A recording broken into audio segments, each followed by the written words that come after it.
follow that unfolding story for you tonight. Meanwhile, the chair of the African Union, Moussa Mahamat, has expressed deep concern over the ongoing conflict in South Sudan, citing unspeakable suffering of civilians in Africa's youngest nation. In a speech read on his behalf to mark Africa Day in Nairobi, Mahamat called on leaders from both sides of the conflict to stop the killings and establish inclusive dialogue. South Sudan has witnessed renewed clashes despite a peace agreement signed in 2015. At least 1 million people have fled the country. Another 2 million are living in camps for displaced people. The United Nations has declared a famine in some parts of the war-weary country. It's Africa Day, and her people put their best foot forward to celebrate 54 years since the establishment of the Organization of Africa Unity, OAU, which has since been renamed to the African Union. Colorful African wear, music and dance, and even the cuisine, Africans in Nairobi were well represented.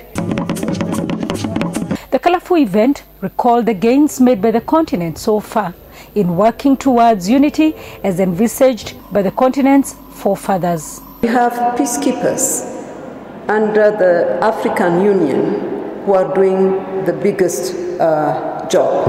We have it with AMISOM next door in Somalia, where they are not only keeping peace, they are enforcing peace that us, the UN, cannot do currently. If we have peacekeepers in Mali, in the Central African Republic now, today, it's because Africans have been the first to move in and to fight the fight. Of great concern to the African Union is the ongoing conflict in South Sudan. I urge the parties to stop these massive crimes and without delay to establish an inclusive dialogue to redetermine a peaceful destiny for their people. With a population of 1.2 billion and an average age of 20 years, the continent's leadership is hard-pressed to take advantage of the demographic dividend. To equip the youth with the necessary skills to work or to be self-employed, then the migration patterns we have witnessed lately, which include young people risking their lives to cross seas in search of better environment, will cease.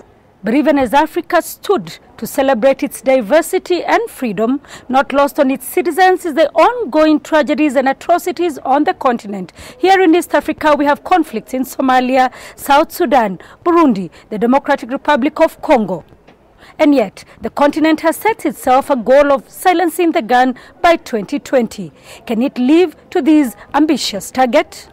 Sarah Kimani, SABC News in Nairobi.